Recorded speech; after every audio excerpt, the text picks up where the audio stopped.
I think if you're not from here, you don't understand the magnitude of it, but I think I found something that sort of sums us up as a city. Right. It's out there in the Pittsburgh airport. You've both probably seen this 1,000 times. It's in the main terminal. There's two huge statues. One is of George Washington. The other one is of Franco Harris. Everybody from Pittsburgh's like, oh, yeah, that's normal. Let's go catch our flight. Wait a second. He's the first president of the United States of America. He was a first-round draft pick in 1972. He beat the Redcoats, for God's sake. Like, he beat the Raiders, okay? It's pretty well documented. It was immaculate. Everybody saw it. The people that aren't from here, they're like, what? The father of our nation and a guy that caught a football off somebody's helmet 40 years ago? And we're like, yeah. It's been 40 years since Franco Harris worked what's been called the miracle of all miracles. Bradshaw running out of the pocket, looking for somebody to throw to, fires it downfield. And there's a collision. That's caught out of the air. The ball is pulled in by Franco Harris. And the play has been a mystery ever since. From out of nowhere came Franco Harris, riding a white stallion, heading up Franco's Italian army, and galloping off into the sunset. This is the story of a play that's lived a life of its own. You're going to be a football player when you grow up. Today is the best day of your life. Believe it. He might be the finest quarterback produced in the last 10 years. He's a day like that's all I need. Fortunately for me, I didn't lose my life, didn't lose my job. Football convinced me that life is a team game. Rest of your life, nobody can ever tell you that you couldn't do it.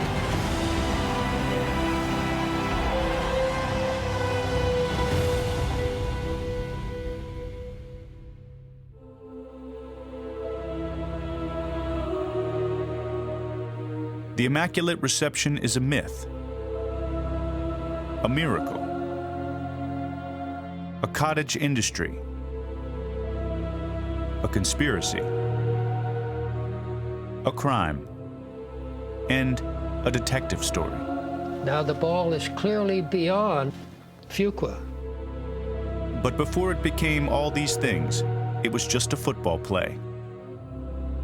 The last desperate hope of a team and a town that had always been destined to lose. And now it is all wrapped up in this one. It is fourth down, still 10 to go. Pittsburgh's ball at their own 40-yard line, 22 seconds left to play. Situation like this, of course, is all to the advantage of the defense. Bradshaw must put it in the air.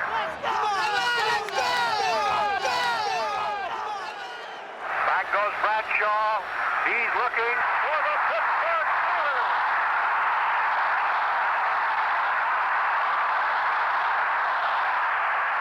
I'm laying on the ground. I heard the roar, huge roar. It definitely was our roar.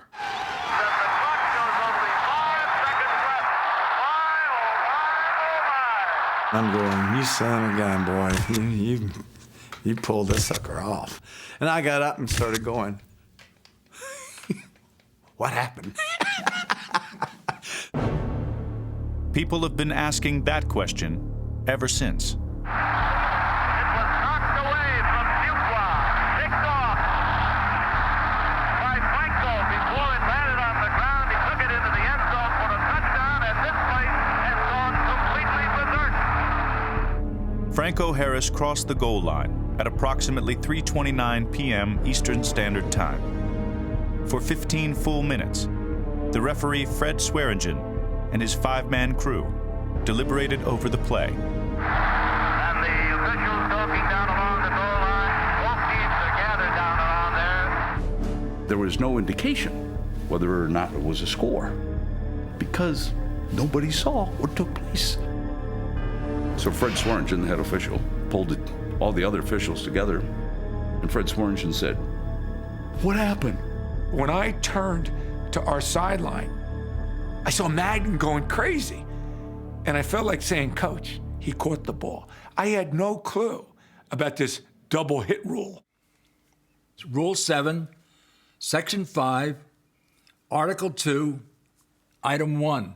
The first player to touch the pass, he only continues to be eligible for A, in other words, for the Pittsburgh Steelers. The discussion probably, man, is if the offensive man, in that case Fuqua, had been the only one to touch it would have been an incomplete pass. You could not have a double touch. If Fuqua, when that hand went up, if he touched the ball, as soon as the second player on his team touched the ball, incomplete pass. That's the end of it. We're still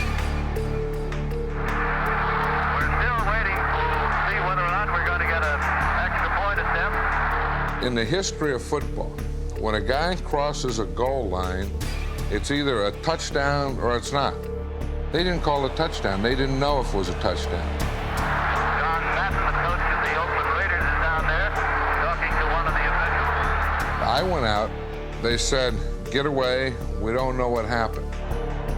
So now the referee leaves that huddle and he goes over to the dugout on the Pittsburgh Steelers side and he gets on the phone and he makes a call to someone. Then he hangs up, then he walks out into the middle of the field and says touchdown, 5 or 10 minutes later. And I don't They said that they didn't look at replays. They didn't do anything. There was a question among the officials as to what the rule was on simultaneous hit. That's a hell when the goddamn game has to go down to someone up in the press. And I still don't know who he made the call to because they won't admit it. No one knows. Of all the investigations and investigative reporters, no one knows who that guy talked to and what was said on that telephone call. That question has never been answered to this day. You go ask someone. They don't know. The play had lasted for just 17 seconds.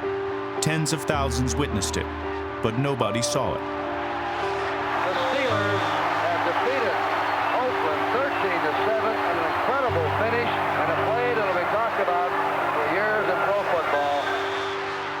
People are still talking about it today, 40 years later.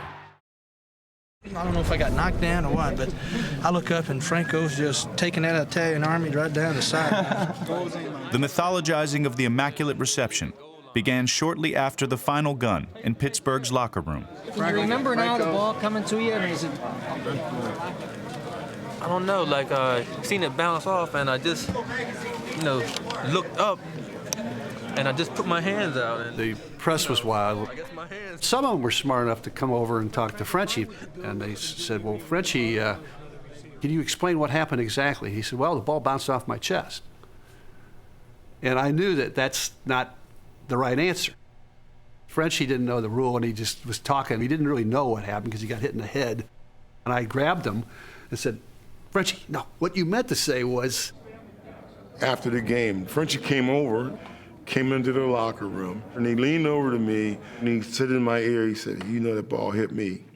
I said, yeah, I know the ball hit you. He said, yeah, it did hit me, but that's the way it goes. And that's a true statement.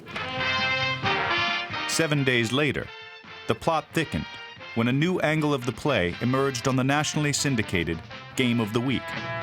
From another angle, we can see that one stroke of luck, that one moment of poise, that one bounce of the ball that spells the end for one team and gives another life.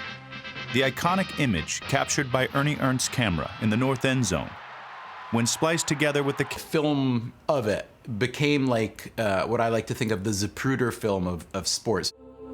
So the Zapruder film was the film of the Kennedy assassination, shot in Dealey Plaza. Conspiracy theories being what they are, and the assassination of a president being what it is, that film has been analyzed and dissected and argued about more than any other, short piece of film in history. Similarly, the film of the Immaculate Reception has been pored over in just the same way as the Zapruder film, frame by frame, image by image, idea by idea, to look for incontrovertible proof that the play was not legitimate. Folks look at it, and with every viewing, they want to take a new meaning from it. I mean, just think of everything that had to happen just so. And almost every one of those just so's had to be unplanned. You can see the fascination. You can understand it. Franco Harris's touchdown was shrouded in mystery and had an image that would become iconic. But to become a play for the ages, it needed a name. And it was christened the night of the game by this man in a Pittsburgh tavern. This was the synchronicity of universal events.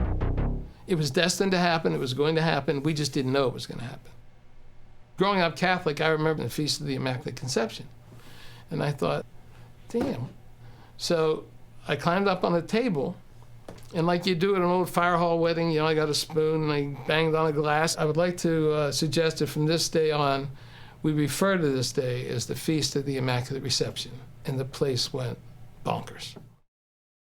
Ord's girlfriend, Sharon Lavosky, called Myron Cope, a local sportscaster, and he pronounced Franco's catch immaculate that night on the 11 o'clock news.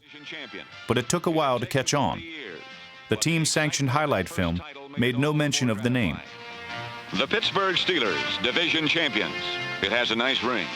None of Pittsburgh's newspapers referred to the play as the Immaculate Reception until September of 1973, and reporters outside of Pittsburgh didn't know what to call it. How about that play of yours, the one that enabled you to come out ahead? I didn't hear that name, I don't think, for at least a couple of years. Pittsburgh and Oakland have a bitter rivalry. Oakland got beat here in the deflection of Franco Harris. Remember the miraculous reception of Franco, and that happened here. Dan Rooney is about family, faith, and football. He didn't like the sound of Immaculate Reception. I mean, it sounded a little sacrilegious to him. Most of the media in Pittsburgh stayed away from it. There are commercials from a year later, 2 years later, where they talk about this tipped pass before everyone embraced it. I remember hearing it for the first time, I think, in the first Super Bowl year, in '74, maybe. Remember the Immaculate Reception? I thought that was the greatest thing I'd ever heard. It was a stroke of genius. Once it was dubbed the Immaculate Reception, it kind of took on a life of its own, and you saw it everywhere. The Immaculate Reception. The Immaculate Reception. Franco Harris's Immaculate Reception.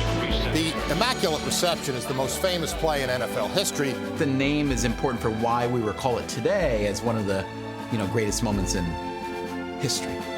The Immaculate Reception as a name is a great name. So to call it like the Great Deflection or something, or, the improbable 22-second 66 circle option, I think the name mattered a lot. The catch. It's nice, it's in the memory of, it's a big play, but it doesn't have the pizzazz, it's not marketable. The Immaculate Reception is so apropos. The reception you've given me has been so wonderful here. You could almost call it an immaculate reception. Miracle and immaculate imply larger religious, godlike implications. It's very weird that we've come to think of this play as something religious. People thought it was about the virgin birth. It wasn't about Jesus. It was about the Immaculate Conception, where Mary is visited by an angel of God and therefore becomes pregnant without having been touched by sin. Here was the Immaculate Reception. Franco had received the ball like the baby. It had not been touched by Franco Fuqua, because if it had, then the play wouldn't have been legal. I think the Immaculate Reception definitely gained momentum in history because the Steelers then went on to win 4 Super Bowls in 6 years. It becomes like the cornerstone of this fantastic edifice that they began to build. Every great myth has an origin story to it, in the Greek gods and in the Bible, and there's always that story. It's opera, right? Or at least, sports opera.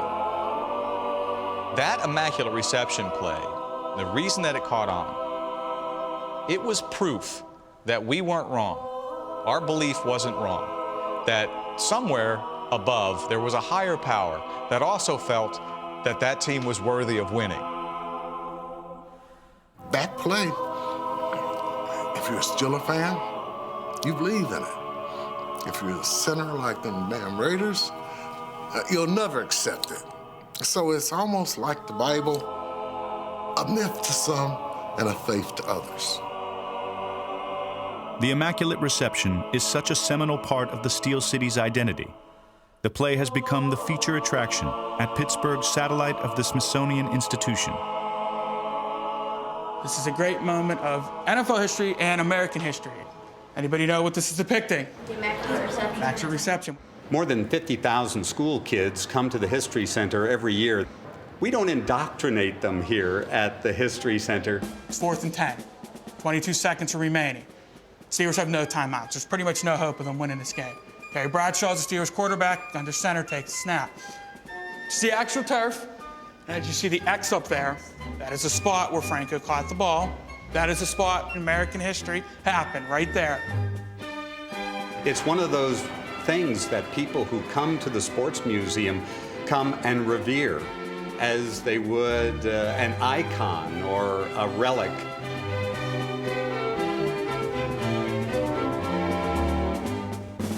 We also have the shoes that Franco was wearing that day. We take the same care with the tartan turf and Franco's shoes as we would things that are on loan from the Vatican or even the Declaration of Independence. The film of the Immaculate Reception plays at the History Center every 5 minutes, every day of the week, every day of the year. You just can't help but be mesmerized by that image. It's an image that made history. Unfortunately, in our culture, there's only one thing that matters is who wins. The winner writes the history book. The winner gets the Super Bowl trophy. The winner's the genius. You have to win. It's one of the great moments in National Football League history. It's not a great moment in Raider history. The Immaculate Reception changed the Raiders forever, and the Silver and Black erected a myth of their own. We don't call it the Immaculate Reception. We call it the Immaculate Deception. You know, this is the 40th anniversary of the Immaculate Deception, as we call it here in Oakland. Sure, yeah. The public was deceived, the officials deceived, and we got deceived. If you could have packaged all that anger and frustration, it probably would have been nuclear. It probably would have been equivalent to a nuclear bomb. 40 years later, emotions are still raw, especially with John Madden. That play bothered me then, bothers me today, and will bother me until the day I die. They didn't call it a touchdown. The officials clocked in the end zone, like right down there, and the referee goes over to the dugout, talks to someone on the phone. 15 minutes later, after the play comes out, and says touchdown. That's right. Yes, your man Fred Swearingen. Madden remained so upset, he refused to be interviewed for this documentary. Like every Raider who experienced the play, he was permanently scarred. Anytime something would go wrong, of course they're going to think it was a conspiracy. You big jerk! You don't call. You ever call one on them? The Raiders were able to use it as a motivation that led to the next 10 years, during which no team won more games. The Super Bowl really exists for the Oakland Raiders. All along, they've been thinking it was somebody's crazy illusion. And that all started in the seconds after the Immaculate Reception.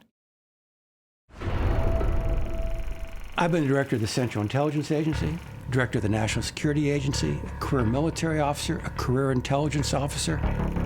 I've looked at this play from every possible angle. I've looked at every stitch of documentary evidence. And in my professional judgment, that play, the Immaculate Reception, happened just the way it was called.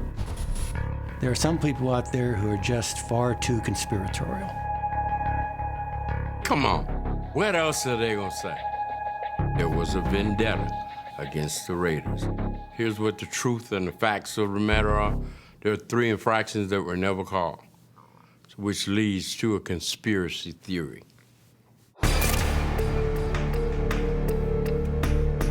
The story that needs to be unraveled, if it ever can be, is the story from Franco Fuqua. Did it touch him or didn't it touch him? And only he knows. The question, Franco, did you touch the ball?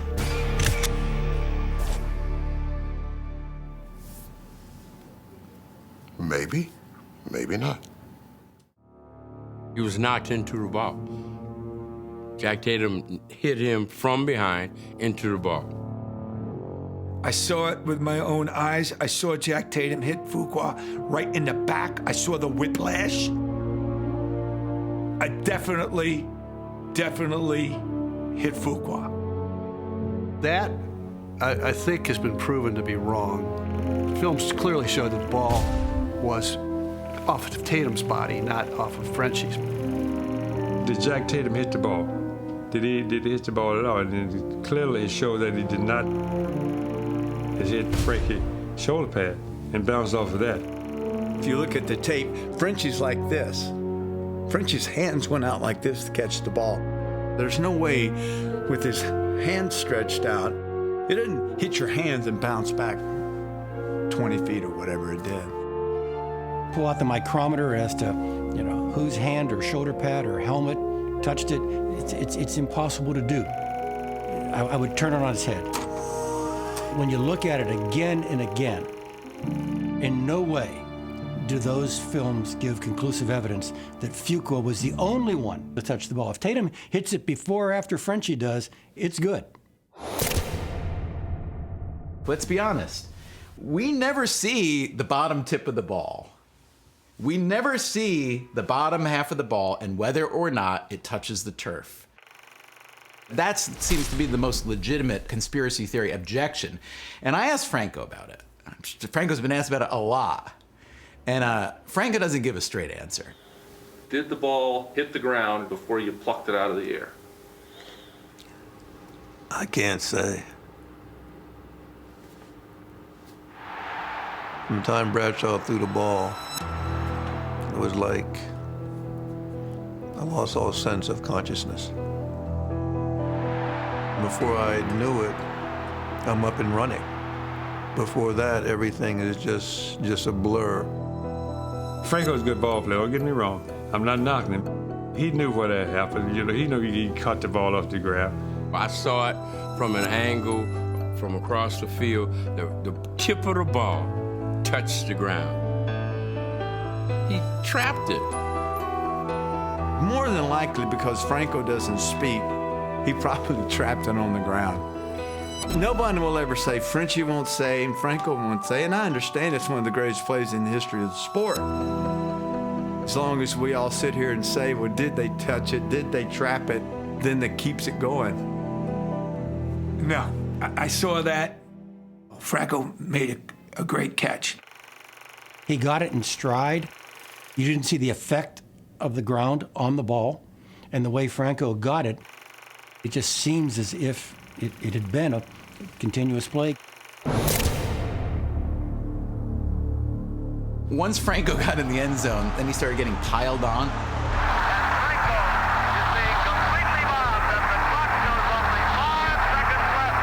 And then people started jumping out of the stands. In fact, one guy broke his leg jumping out of the stand. It was a total mob scene. I think, if I recall, you never actually see a touchdown sign. Humankind does not have the ability to reverse that kind of thing. There is a very, very tough security situation here. Huge discussion going on down in the end zone. Enraged fans fearing that the touchdown might be disallowed are out on the sidelines. Oh, it was absolute mayhem. And given the absolute, I believe, fear that was in the hearts of the officials, I don't think they were going to change their decision.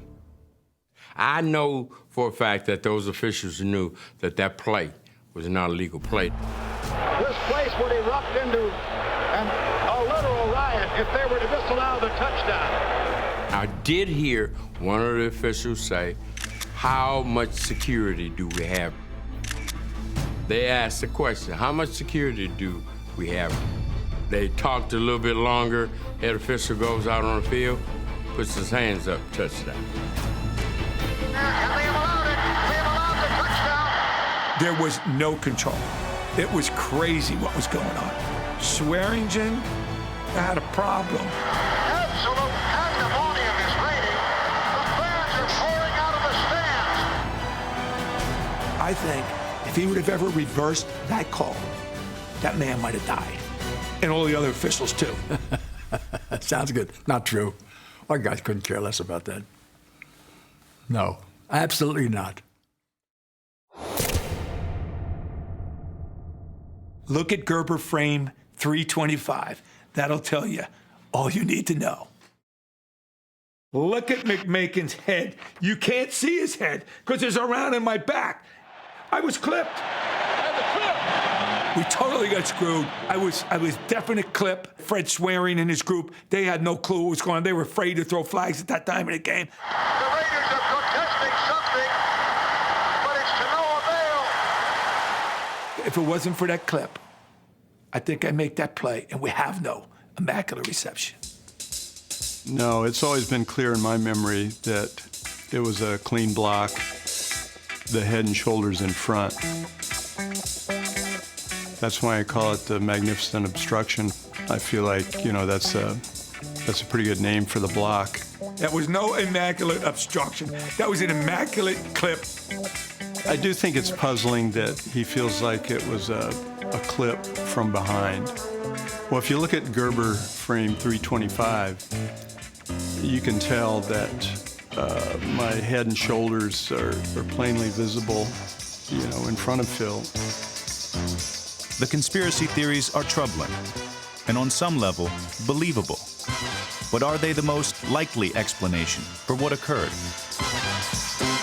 Occam's razor is a theory that suggests that more often than not, the simplest explanation for an event is probably the correct explanation. Very often we get very ornate trying to explain things, and more often than not, it's just what it is. It's just what it seems to be. I'll buy into Occam's razor on this one. Once you've been declared immaculate, or once you've been declared the hero in a miracle story, when an event happens like that and it's frozen in history, there is a lot of burden to try to maintain the aura that surrounds it. How many times have folks asked you to describe the catch you made? Quite a few times, and it's still hard to answer, you know, what really happened.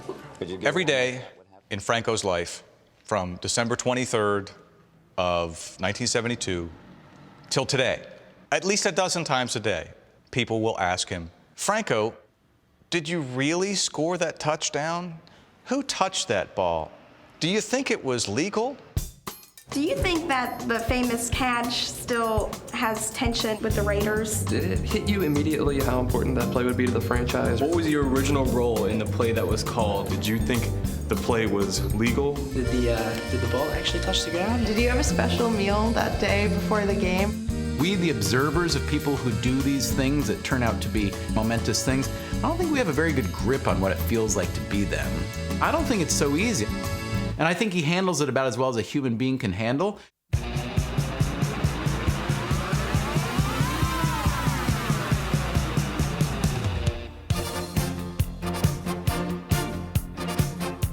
At first it was quite strange and quite odd seeing a statue there. They told me it was going to be up there for 6 months. And here it is years later, and it's still up there. I hear at times some Raider fans go through there and try to knock the ball out of my hand. Beware. You better get some extra security by that statue. I'm not going to miss my tackle again. That thing's coming down. In addition to the museum exhibits, the Immaculate Reception has spawned a cottage industry.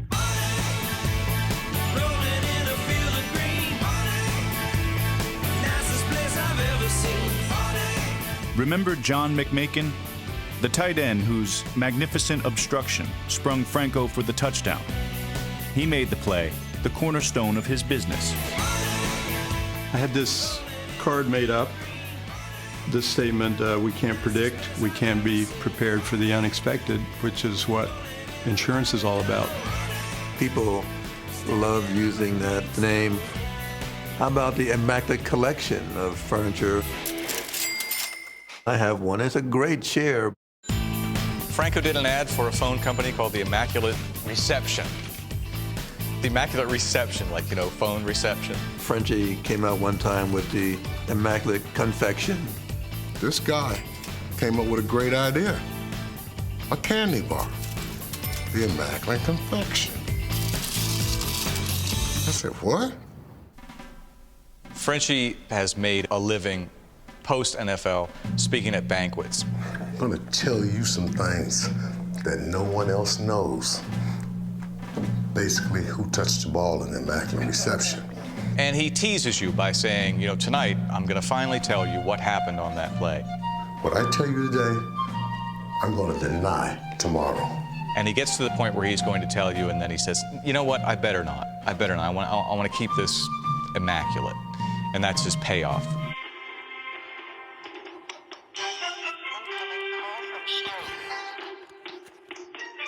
Hello, Roger? No, I'm not gonna tell what happened. No, don't take my pension. Listen, I'm serious. I wasn't gonna tell him. There's one part of the Immaculate Reception that's not for sale, and that's the football. It belongs to Jim Baker, an insurance agent who was part of the crowd that mobbed the field. They kept shoving people back because you couldn't end the game without kicking the extra point. Down in front of us is the mass of humanity. I headed for the goalpost because they were bringing Giretta out. It wasn't just run in and grab it and run. I had to fight a while for that ball. Word spread like wildfire. Jim Baker has the ball, Jim Baker has the ball. Franco's Italian Army offered me birthday cakes for the rest of my life, which would have been a pretty long time. I turned that down. Later on, I had an offer from a prominent businessman of $150,000. In 2005, Sports Illustrated valued the football at $80,000, a figure Baker finds conservative. Premiums to insure the ball for $1 million were so much money that I could not afford it. The only one that was going to do it was Lloyd's of London. So I figured the next best thing was to protect that ball. I'm going to buy a safe. And I bought a big safe.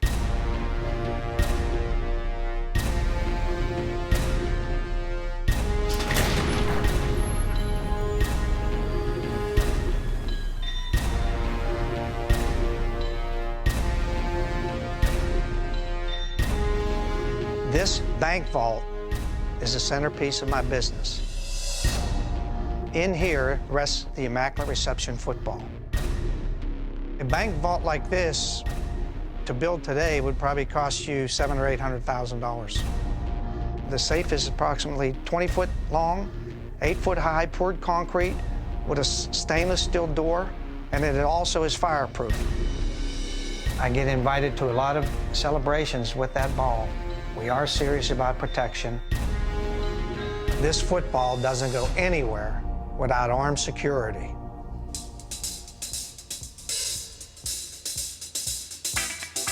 Don't test them, don't try them. They're licensed and they're packing heat. I get a message from Franco every to 23rd of December. Hello? Hey, Phil. Hey, where were you 39 years ago? Is this Franco? You know what I was doing 39 years ago today, Franco? I was making you famous. Don't think he's almighty, Mr. Nice Guy. There's a side of him, too, that loves to bust the Raiders' butts. I can always rely on you to ruin my Christmases. It's been 40 years, and with each passing anniversary, the Immaculate Reception only seems to grow bigger. But is the truth out there? And will it ever be found? The man who made the play's name famous certainly thought so. Everybody has the film of the deflection.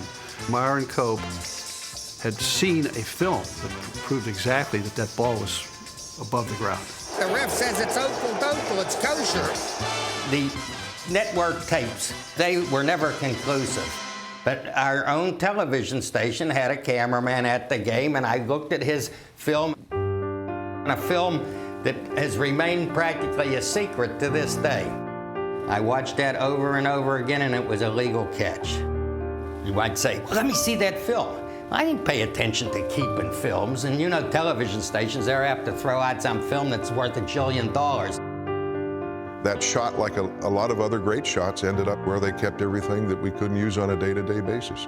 In those days, a great play went from one show to the next. 11 o'clock news, next day's 6, the next day's 11. It would be a needle in a haystack. What about the coach's film? 2 days after the game, John Madden claimed the All-22 proved Bradshaw's pass struck Fuqua and not Tatum. It, too, has vanished. My position was on the top of the stadium at the 50-yard line. I followed the ball, but at the same time wide enough to see the players around it. Chuck Noll and the coaching staff asked to see the original copy, and I gave it to them, and whatever they did with the film, I really don't know. The network broadcast of the play was also believed lost. Then, right before the 1997 AFC Championship game, the tape mysteriously resurfaced. The version of this play you've undoubtedly seen is from NFL Films, but recently we unearthed the NBC version of that play. Here it is, as called by Kurt Gowdy. Last chance for the Steelers. And his pass is broken up by Tatum. Tipped off. Franco Harris has it. And he's over. What? Franco Harris. Grabbed the ball on a deflection. 5 seconds to go. It's absolutely the smoking gun. If you ever need to prove it in court, roll that tape out. He shoots it out. Jack Tatum deflects it right into the hands of Harris. What else are they going to say? I mean, come on. What else are they going to say? That's coming from Pittsburgh. It's propaganda. Look at that footage that NBC had, and what you will see is infractions. There's some footage to show Villapiano getting clipped. There's some footage to show that the tip of the ball touched the ground. There's some footage to show that Jack Tatum knocked Franco Fuqua into the ball. That's what the fact of the matter is. You talk about Christmas miracles, here's the miracle of all miracles. If the discovery of NBC's cameras could not solve the riddle of the Immaculate Reception, what could?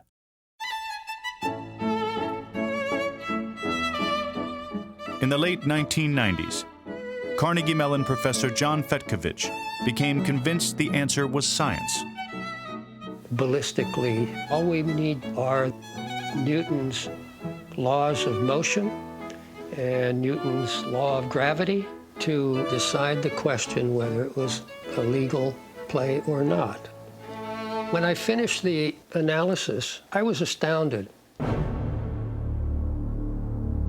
There's still a space between the two. Two players haven't collided yet. If you look carefully at the evidence on the film, the collision between Tatum and Fuqua occurred after the ball already started back. Many of the shots show the football going past Fuqua's head, going past Fuqua while it's still going downfield. The camera is following it. I needed to learn something about how fast and how far a football would rebound. I happened to be looking towards my wife. I had this fleeting thought. I could throw the ball at her as a proxy football player. That thought didn't last long because I knew she wouldn't go for it. I did the experiments outside, throwing the football against a brick wall. The professor's hypothesis was simple.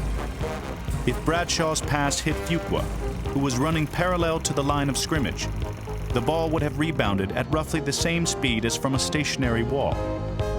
A higher speed would prove that the assassin, Jack Tatum, had struck the ball. The rebound from the brick wall was 12 feet per second, less than half of the rebound on the football field. A ball striking Fuqua could never reach the speed and distance that you saw on the field. As far as I am concerned, and as far as Newton is concerned, that's it. But as far as the Immaculate Reception goes, why it's so big over time and over space, I don't know. The answer, it turns out, is the question. Everybody loves a mystery. And that's why the Immaculate Reception. Then it's come to a conclusion, and you forget about it. And we don't want to forget about the Immaculate Reception. And so it continues to be that, quote, mystery of how or why that propels it into the legend that it has become. It would be terrible for football lore if we knew everything that we should know about the play. It's so much better, isn't it, to have a mystery? All great things are myth. It's all stories handed down. Everything about us is myth. You have a 40-year argument that's going to go on for another 40 years. There's no way to prove it one way or the other. I thought we got taken. We should have had that football game, but we didn't get it. Fuqua knows he hit it, and it should have been our game. I would prefer to wait 50 years before I toe, since the doors are locked. And since I can deny this, I don't mind telling you. What happened on that play was truly immaculate.